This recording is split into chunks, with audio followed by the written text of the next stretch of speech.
Class 6 অর্থাৎ ষষ্ঠ শ্রেণীর ফার্স্ট ইউনিট টেস্টের পরিবেশ ও বিজ্ঞানের সাজেশনস নিয়ে আমাদের আজকের এই ভিডিও।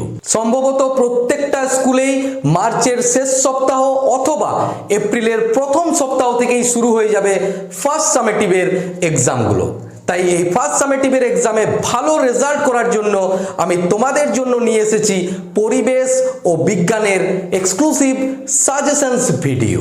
এর আগে তোমাদের গণিতের ফার্স্ট ইউনিট টেস্টের পরীক্ষার জন্য অলরেডি সাজেশনস ভিডিও দেওয়া হয়েছে। তোমাদের মধ্য থেকে যারা এখনো সেই সাজেশনস ভিডিওটা দেখোনি তারা চলে যাও প্লেলিস্টে, অথবা এই ভিডিওর ডেসক্রিপশন বক্সেও আমি লিংক দিয়ে দেবো। তোমরা সেখান থেকে সেই ভিডিওটা দেখে নিও এবং তোমার বন্ধুদের সঙ্গেও সেই ভিডিওটা কিন্তু শেয়ার করে নিও। পরীক্ষায় ভালো রেজাল্ট করার জন্য আমি তোমাদের যে সমস্ত সাজেশনস ভিডিওগুলো দিচ্ছি, এই সাজেশনস ভিডিওগুলো অবশ্যই প্রথম থেকে শেষ পর্যন্ত মন দিয়ে দেখতে থাকো এবং এই ভিডিওগুলোতে যে সমস্ত অঙ্ক বা প্রশ্নগুলো নিয়ে আলোচনা করছি এই প্রশ্নগুলো বাড়িতে ভালোভাবে পড়তে থাকো। দেখবে এর মধ্য থেকেই পরীক্ষাতে প্রত্যেকটা প্রশ্ন কমন পাবে এবং পরীক্ষাতে তোমরা ফুল মার্কস পাবেই। সাজেশনস প্রসঙ্গে তোমরা অবশ্যই একটা কথা মাথার মধ্যে রাখবে, সাজেশনস কিন্তু কখনোই জ্ঞান অর্জনের জন্য নয়, কিন্তু জীবনে প্রতিষ্ঠিত হতে গেলে ভালো রেজাল্ট অবশ্যই করতে হবে এবং ভালো রেজাল্ট করার জন্য প্রয়োজন সাজেশনস। তাই ভালো রেজাল্ট করার জন্য তোমরা যেরকম সাজেশনস ওয়াইজ পড়তে থাকো, সেই রকম জ্ঞান অর্জন করার জন্য তোমাদের কাছে যে টেক্সট বুক আছে সেই টেক্সট বুকের প্রত্যেকটা অংশ, প্রত্যেকটা লাইনকে তোমরা খুঁটিয়ে খুঁটিয়ে পড়তে থাকো। নমস্কার, দিশা টিউশন সেন্টারে তোমাদের সবাইকে জানাই স্বাগত। পরীক্ষায় সাফল্য লাভের জন্য, পরীক্ষায় ভালো রেজাল্ট করার জন্য তোমরা অবশ্যই চ্যানেলটিকে সাবস্ক্রাইব করে নিও এবং পাশে থাকা বেল আইকনে ক্লিক করে অল নোটিফিকেশন অন করে দিও। ভিডিওতে লাইক কমেন্ট করতে তোমরা একদমই ভুলবে না এবং এই প্রত্যেকটা ভিডিওই তোমার বন্ধুদের সঙ্গেও কিন্তু শেয়ার করে নিও। তাহলে এখন দেখে নেওয়া যাক তোমাদের ফার্স্ট ইউনিট টেস্টের পরীক্ষার জন্য পরিবেশ ও বিজ্ঞান থেকে কোন কোন গুরুত্বপূর্ণ প্রশ্নগুলো তোমাদের ভালোভাবে পড়তে হবে। আগের সাজেশনস ভিডিওতেই আমি বলেছি তোমাদের ক্লাস 6 এর ফার্স্ট ইউনিট টেস্ট বা ফার্স্ট সামেটিভ টেস্টের প্রত্যেকটা সাবজেক্টের, এমনকি পরিবেশ ও বিজ্ঞানেরও যে পরীক্ষা হবে সেখানে ফুল মার্কস থাকবে 15 এবং এই প্রত্যেকটা পরীক্ষায় তোমরা সময় পাবে 30 মিনিট। এখন প্রথমে আমরা আলোচনা করব তোমাদের ফার্স্ট ইউনিট টেস্টের পরিবেশ ও বিজ্ঞানের সিলেবাস, অর্থাৎ এই ইউনিট টেস্টে তোমাদের কোন কোন অধ্যায়গুলোর থেকে প্রশ্ন থাকবে। ফার্স্ট ইউনিট টেস্টের জন্য তোমাদেরকে প্রথম 3টি অধ্যায় ভালোভাবে পড়তে হবে। প্রথম অধ্যায় পরিবেশ ও জীবজগতের পারস্পরিক নির্ভরতা, অধ্যায় 2 আমাদের চারপাশের ঘটনাসমূহ এবং অধ্যায় 3 মৌলিক, যৌগিক ও মিশ্র পদার্থ। এরপর আমরা জেনে নেব তোমাদের ফার্স্ট ইউনিট টেস্টের পরিবেশ ও বিজ্ঞানের নম্বর বিভাজন, অর্থাৎ কোশ্চেন প্যাটার্ন, কোন অধ্যায় থেকে কত করে মার্কস থাকবে এবং কি রকমের কোশ্চেন থাকবে। প্রত্যেকটা অধ্যায় থেকেই তোমাদের 2টো করে এমসিকিউ থাকবে। এমসিকিউ মানে হচ্ছে মাল্টিপল চয়েস কোশ্চেন, যেখানে 4টি বা 3টি অপশন দেওয়া থাকবে, তার মধ্য থেকে তোমায় সিলেক্ট করতে হবে কোন অপশনটা ঠিক। এমসিকিউ থেকে তাহলে তোমরা পেয়ে যাচ্ছ প্রত্যেকটা অধ্যায় থেকেই 2 মার্কস করে, এমসিকিউ থেকে থাকছে মোট 6 মার্কস। তারপর থাকবে অতি সংক্ষিপ্ত প্রশ্ন, অর্থাৎ যেগুলো হবে 1 মার্কসের। এই 1 মার্কসের কোশ্চেন প্রত্যেকটা অধ্যায় থেকে একটা করে, মোট 3টি থাকবে। এখান থেকে তোমরা পেয়ে যাবে 3 মার্কস, অর্থাৎ 1 মার্কসের কোশ্চেনই তোমাদের থাকছে মোট 9 মার্কসের। তারপর তোমাদের প্রত্যেকটা অধ্যায় থেকেই থাকবে একটা করে 2 মার্কসের কোশ্চেন। 2 মার্কসের কোশ্চেন তোমরা 3টি অধ্যায় থেকে পেয়ে যাচ্ছ, 3 2 6 মার্কস। যেহেতু এই ইউনিট টেস্টের কোশ্চেনগুলো প্রত্যেকটা স্কুলেরই আলাদা আলাদা হয়, তাই সমস্ত স্কুলের কোশ্চেন প্যাটার্ন একই রকম হবে না, কিন্তু বেশিরভাগ স্কুলই 9 থেকে 10টি ছোট প্রশ্ন এবং বাকি যেটা থাকবে সেটা 2 মার্কসের বা 3 মার্কসের প্রশ্ন থাকতে পারে। যেহেতু তোমাদের কোশ্চেনে 1 মার্কসের কোশ্চেন অনেক বেশি থাকবে, তাই অবশ্যই আজকের এই সাজেশনস ভিডিওতে আমি 2 মার্কস এবং 3 মার্কসের প্রশ্নের পাশাপাশি 1 মার্কসের গুরুত্বপূর্ণ প্রশ্নগুলো নিয়েও কিন্তু আলোচনা করব। কিন্তু একটা কথা অবশ্যই মাথার মধ্যে রাখবে, এই 1 মার্কসের কোশ্চেনের সাধারণত কোনো সাজেশনস হয় না। আমি তোমাদের যে 1 মার্কসের কোশ্চেনগুলো দিচ্ছি সেগুলো অবশ্যই খুবই গুরুত্বপূর্ণ, কিন্তু এছাড়াও তোমাদের কাছে যে টেক্সট বুক আছে তার প্রত্যেকটা অংশ তোমরা খুঁটিয়ে পড়তে পারো, অথবা অতি সংক্ষিপ্ত প্রশ্নের জন্য সহায়িকার থেকেও অতি সংক্ষিপ্ত প্রশ্ন যেগুলো থাকবে সেইগুলোও কিন্তু তোমরা পড়ে নেবে। এখন তোমরা খাতা পেন রেডি করে নাও এবং এই 3টি অধ্যায় থেকেই আমি যে সমস্ত গুরুত্বপূর্ণ প্রশ্নগুলো বলছি সেইগুলো তোমরা খাতার মধ্যে লিখে নাও। প্রথমেই আলোচনা করব তোমাদের পরিবেশ ও বিজ্ঞানের প্রথম অধ্যায়, পরিবেশ ও জীবজগতের পারস্পরিক নির্ভরতা। অধ্যায় 1 থেকে তোমরা গুরুত্বপূর্ণ প্রশ্নগুলো লিখতে থাকো। প্রথম প্রশ্ন, মানুষ কিভাবে গাছেদের ওপর নির্ভর করে? পরের প্রশ্ন, মানুষ জামা কাপড়ের জন্য কিভাবে উদ্ভিদের ওপর নির্ভর করে? জামা কাপড় তৈরির জন্য আমাদের প্রয়োজন হয় তন্তু, আর এই তন্তু পাওয়া যায় গাছ থেকে, যেমন তুলো, পাট, শন, এই সমস্ত গাছ থেকে তন্তু পাওয়া যায়। তারপরের প্রশ্নটা খুবই গুরুত্বপূর্ণ, আসার অনেকখানি সম্ভাবনা আছে। গাছেরা কিভাবে প্রাণীদের উপর নির্ভরশীল, উদাহরণ দিয়ে বোঝাও। মৌমাছি, প্রজাপতি, এই সমস্ত যেগুলো প্রাণী আছে তারা গাছেদের পরাগ মিলনে সাহায্য করে। এই পরাগ মিলন হওয়ার ফলে গাছেদের বংশ বিস্তার ঘটে। আবার মানুষ সহ বিভিন্ন প্রাণী যেমন বন বিড়াল, বাঁদর, টিয়া পাখি, এই সমস্ত যে প্রাণীগুলো আছে তারাও কিন্তু গাছেদের বীজ ও ফলের বিস্তারে সাহায্য করে। তারপর গরু ও গোবকের মিথজীবী সম্পর্ক লেখো। পরের কোশ্চেন খুব গুরুত্বপূর্ণ, মিথজীবিতা কাকে বলে? উদাহরণ দাও। মিথজীবিতা হচ্ছে যখন দুই বা তার বেশি জীব একে অপরের সাহায্য করে বেঁচে থাকে তখন তাকে মিথজীবিতা বলা হয়। পরের কোশ্চেন, মিথজীবী কাকে বলে? উদাহরণ দাও। তারপর 7 নম্বর প্রশ্নও কিন্তু খুবই গুরুত্বপূর্ণ, এজোলা চাষ করলে জমিতে সার দেওয়ার প্রয়োজন নেই কেন? এজোলার পাতার মধ্যে একরকম ব্যাকটেরিয়া থাকে যেগুলো হচ্ছে মিথজীবী ব্যাকটেরিয়া। এই ব্যাকটেরিয়াগুলো বাতাসের যে নাইট্রোজেন তাকে কিন্তু বেঁধে ফেলতে পারে।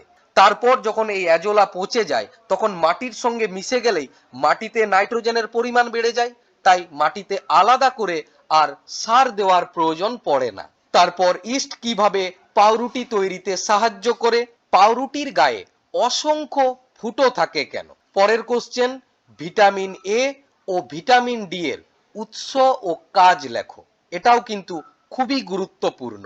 ভিটামিন এ এবং ভিটামিন ডি এর উৎস, এর মানে হচ্ছে কোন কোন খাবারের মধ্যে, কোন কোন প্রাণীজ বা উদ্ভিজ্জ খাবারের মধ্যে ভিটামিনগুলো পাওয়া যায়, এবং এদের কাজ মানে হচ্ছে, যেমন ভিটামিন এ এর কাজ আমাদের চোখ ভালো রাখতে সাহায্য করে, ভিটামিন ডি এর কাজ হচ্ছে আমাদের হাড় ও দাঁত ভালো রাখতে সাহায্য করে।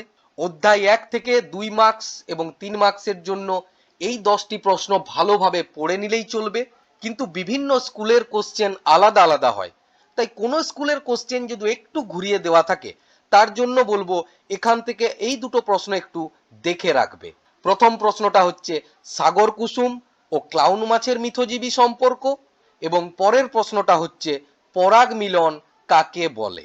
এরপর আমরা দেখে নেব প্রথম অধ্যায় থেকে গুরুত্বপূর্ণ অতি সংক্ষিপ্ত প্রশ্ন, অর্থাৎ 1 মার্কসের প্রশ্নগুলো। কোন উদ্ভিদের আমরা মূল খাই?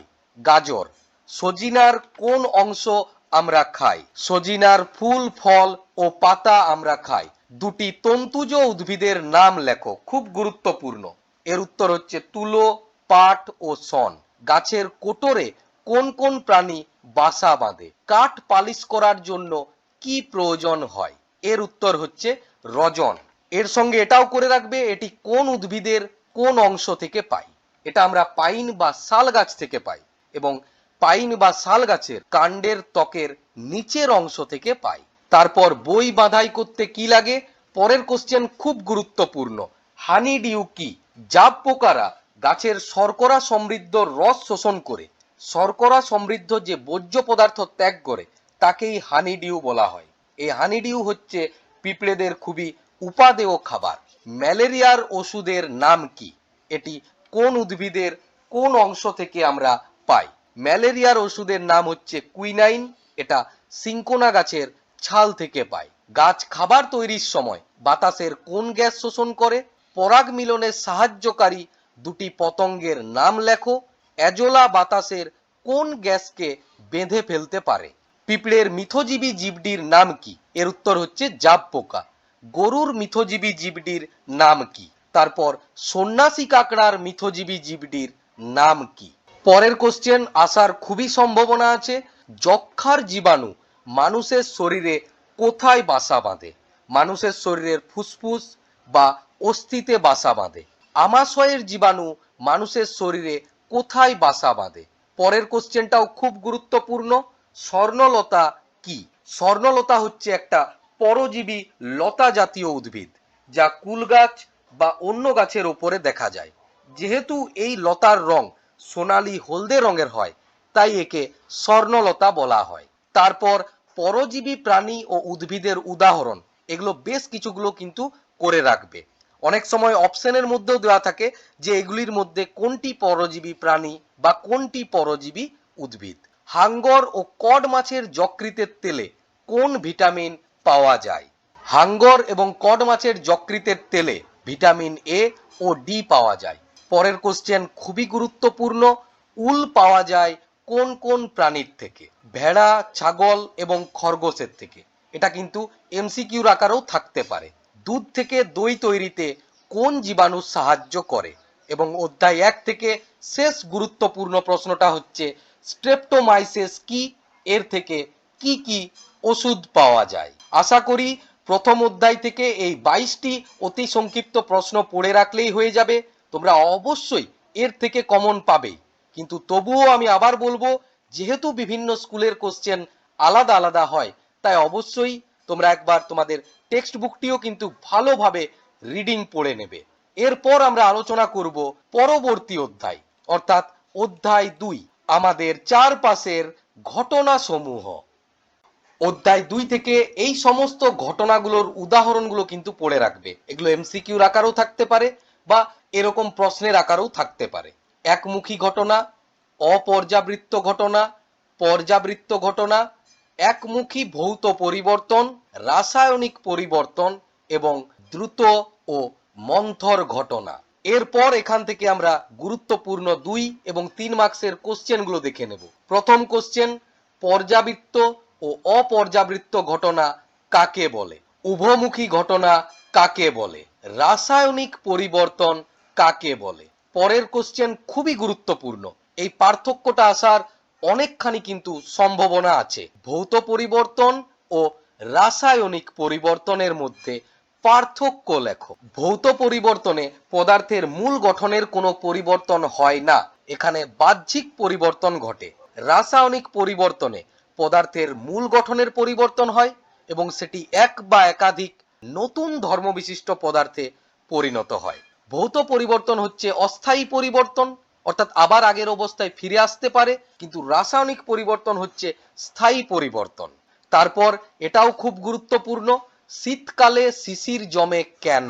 প্রশ্নটা এইভাবেও থাকতে পারে, শীতকালের ভোরে শিশির দেখা যায় কেন।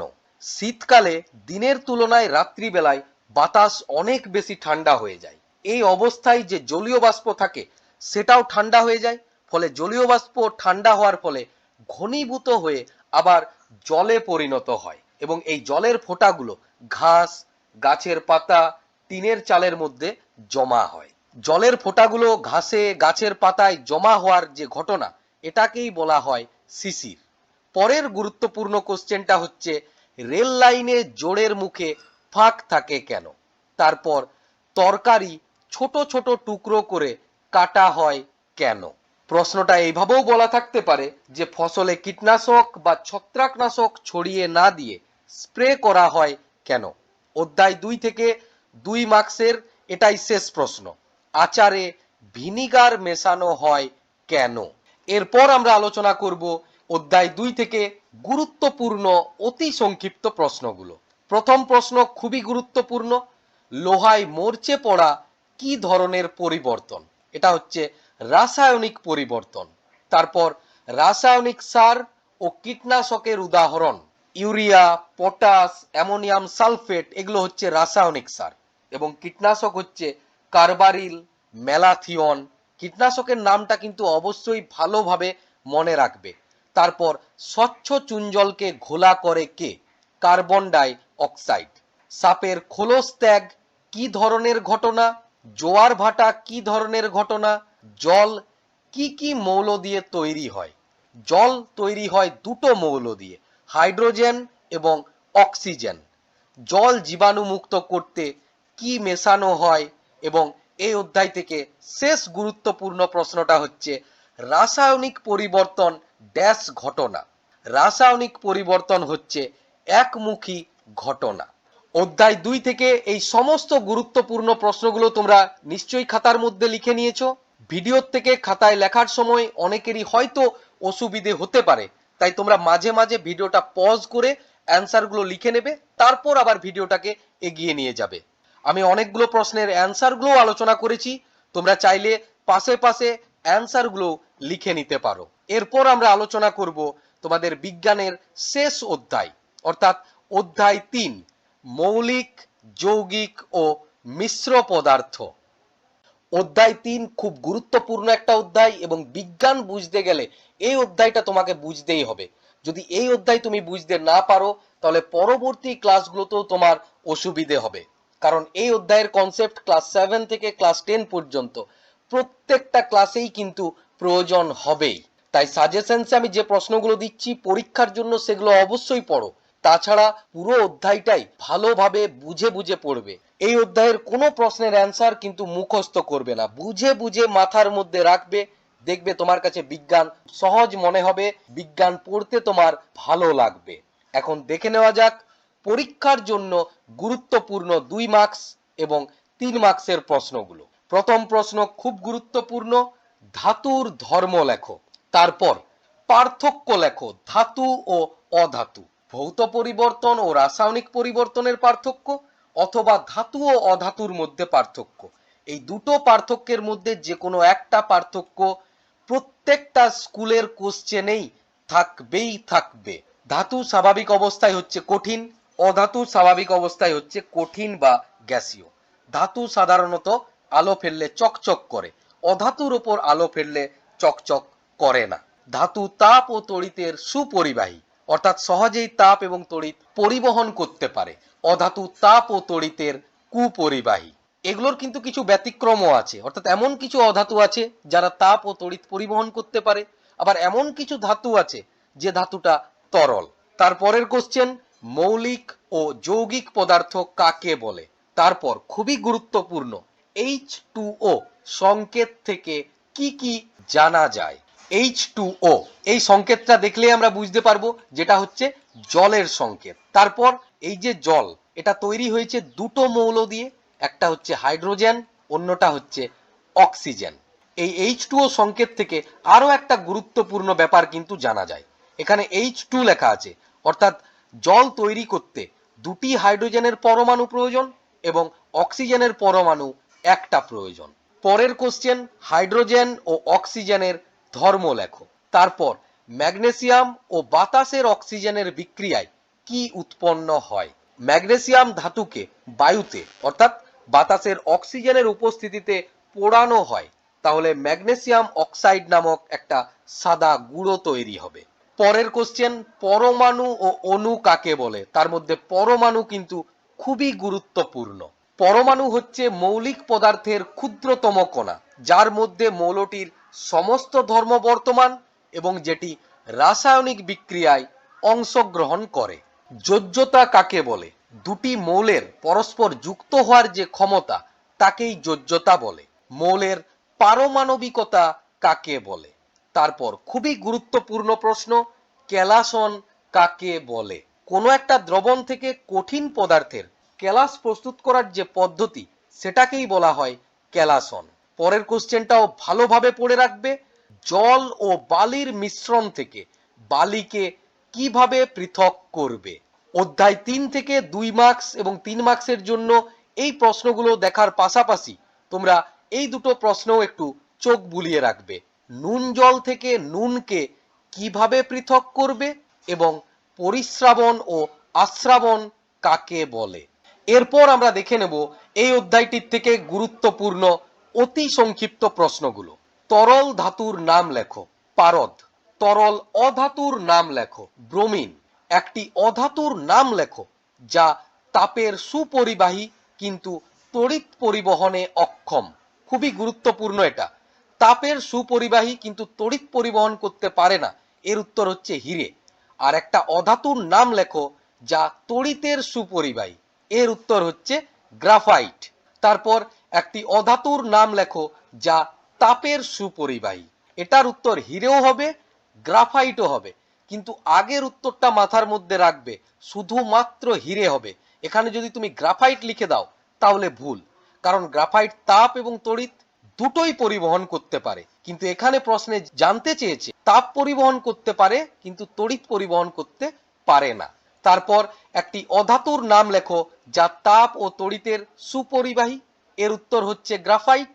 পরের প্রশ্ন, মিশ্র পদার্থ, যৌগিক পদার্থ ও মৌল বা মৌলিক পদার্থের উদাহরণ দাও। এই তিনটি পদার্থের উদাহরণ কিন্তু ভালোভাবে পড়ে রাখবে। পরীক্ষাতে একটা মৌল বা যৌগিক পদার্থের উদাহরণ দাও এরকমটা থাকবে না, অপশনের মধ্যে থাকবে, অর্থাৎ এমসিকিউ কোশ্চেন হবে। যেমন জল, কার্বন ডাই অক্সাইড, তামা ও চিনি, এদের মধ্যে মৌলিক পদার্থ কোনটি? তাহলে এর উত্তর কি হবে? তামা। পরের প্রশ্ন, H2O অর্থাৎ অক্সিজেনের যোজ্যতা কত? তারপর জলের অণুতে কটি পরমাণু থাকে? এই অধ্যায় থেকে এর পরের কোশ্চেন হচ্ছে সংকেত ও চিহ্ন। বিভিন্ন মৌল বা যৌগগুলো আছে যাদের সংকেত এবং চিহ্ন তোমাদের জানতেই হবে। পরীক্ষার জন্য কিছুগুলো গুরুত্বপূর্ণ সংকেত এবং চিহ্ন পড়তে হবে, সেগুলো আমি তোমাদের বলে দিচ্ছি। কিন্তু এর বাইরেও তোমরা প্রত্যেকটা মৌলের এবং যৌগেরই চিহ্ন ও সংকেত পড়ে রাখবে। এগুলো কিন্তু পরবর্তী ক্লাসেও খুবই প্রয়োজন হয়। সংকেতগুলো তোমরা দেখে রাখবে: carbon dioxide, phosphorus trichloride, ammonia, methane, carbon tetrachloride, জল এবং হাইড্রোজেন সালফাইড। চিহ্ন এগুলো তোমরা পড়ে রাখবে: ক্রোমিয়াম, সোনা, রূপা, তামা, ক্যালসিয়াম, পটাশিয়াম ও বেরিয়াম। সোনা, রূপা এবং তামার চিহ্নের পাশাপাশি এদের যে ল্যাটিন নাম, সেই ল্যাটিন নামগুলোও কিন্তু করে রাখবে। বিভিন্ন স্কুলের কোশ্চেন যদি একটু ঘুরিয়ে ফিরিয়ে থাকে তখন কিন্তু এদের ল্যাটিন নামগুলো দেওয়া থাকতে পারে। তারপর লবণ জলে কোনটি দ্রাব ও কোনটি দ্রাবক? জল হচ্ছে দ্রাবক এবং লবণ হচ্ছে দ্রাব। এখানে লবণ জলের জায়গায় পরীক্ষাতে হয়তো চিনির শরবত বা অন্য কোনো কিছু থাকতে পারে। পরের কোশ্চেন খুব গুরুত্বপূর্ণ, আসার অনেকখানি সম্ভাবনা আছে। অবশেষ কাকে বলে? ফিল্টার কাগজ দিয়ে যখন আমরা পরিস্রাবণ করি তখন ফিল্টার কাগজের ওপরে যে সমস্ত কঠিন পদার্থের কণাগুলো পড়ে থাকে সেই কঠিন পদার্থের কণাগুলোকেই বলা হয় অবশেষ। পরের কোশ্চেনগুলো হচ্ছে দুটি নিষ্ক্রিয় মৌলের নাম লেখো এবং মৌলিক অণুর উদাহরণ দাও। আবারও বলছি, অধ্যায় 3 খুবই গুরুত্বপূর্ণ অধ্যায়, তাই অবশ্যই সাজেশনসের বাইরেও ভালোভাবে তোমাদের কাছে যে টেক্সট বুকটি আছে তার প্রত্যেকটি অংশকে খুঁটিয়ে খুঁটিয়ে পড়বে, প্রত্যেকটা অংশকে বুঝবে। যদি তোমাদের অসুবিধে হয় তাহলে অবশ্যই কমেন্টের মাধ্যমে জানাও, তাহলে আমি এই অধ্যায়টা নিয়ে একটা আলাদা ভিডিও নিয়ে আসবো। এই ছিল তোমাদের ফার্স্ট ইউনিট টেস্টের পরিবেশ ও বিজ্ঞানের সম্পূর্ণ সাজেশনস। পরীক্ষাতে যে সমস্ত 1 মার্কস, 2 মার্কস এবং 3 মার্কসের প্রশ্নগুলো আসার সম্ভাবনা বেশি, সেই সমস্ত রকম প্রশ্ন নিয়েই আমরা আজকের এই ভিডিওতে আলোচনা করলাম। এছাড়া ফার্স্ট ইউনিট টেস্টের পরীক্ষার জন্য তোমাদের গণিতের সাজেশনস ভিডিও আমি অলরেডি দিয়ে দিয়েছি।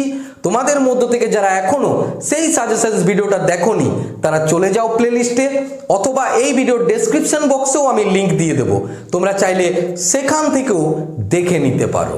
আজকের সাজেশনস ভিডিওতে এবং আগের দিনের সাজেশনস ভিডিওতে আমি যে সমস্ত প্রশ্ন বা অঙ্কগুলো নিয়ে আলোচনা করেছি, এই প্রত্যেকটা প্রশ্ন এবং অঙ্ক বাড়িতে ভালোভাবে মন দিয়ে প্র্যাকটিস করতে থাকো। যদি এই প্রশ্নগুলো করার ক্ষেত্রে বা বোঝার ক্ষেত্রে তোমাদের কোথাও অসুবিধে হয় তাহলে অবশ্যই এখানে কমেন্ট বক্সে কমেন্ট করো, অথবা আমার ইনস্টাতেও ডিএম করতে পারো। আমার ইনস্টা প্রোফাইলের লিংক এই ভিডিওর ডেসক্রিপশন বক্সেই দেওয়া থাকবে। তোমাদের এই ইউনিট টেস্টের পরীক্ষার যে কোশ্চেনগুলো হয় সেগুলো প্রায় প্রত্যেকটা স্কুলেই আলাদা আলাদা কোশ্চেন হয়, তাই অবশ্যই আমার সাজেশনসের বাইরেও তোমাদের স্কুলে বা টিউশনিতে যে সমস্ত প্রশ্নগুলো করানো হবে সেই প্রশ্নগুলোও তোমরা বাড়িতে মন দিয়ে কিন্তু পড়তে থাকবে। তোমাদের ফার্স্ট ইউনিট টেস্টের পরীক্ষার জন্য গণিতের এবং পরিবেশ ও বিজ্ঞানের অর্থাৎ এই দুটো সাবজেক্ট থেকে সম্পূর্ণ সাজেশনস ভিডিও দেওয়া হয়ে গেল। যদি এই সাজেশনস ভিডিওগুলো তোমাদের ভালো লেগে থাকে তাহলে অবশ্যই চ্যানেলটিকে সাবস্ক্রাইব করে দিয়ে ভিডিওতে লাইক কমেন্ট করে দিও। এবং এই ভিডিওগুলো তোমার বন্ধুদের সঙ্গে শেয়ার করতে কিন্তু একদমই ভুলবে না।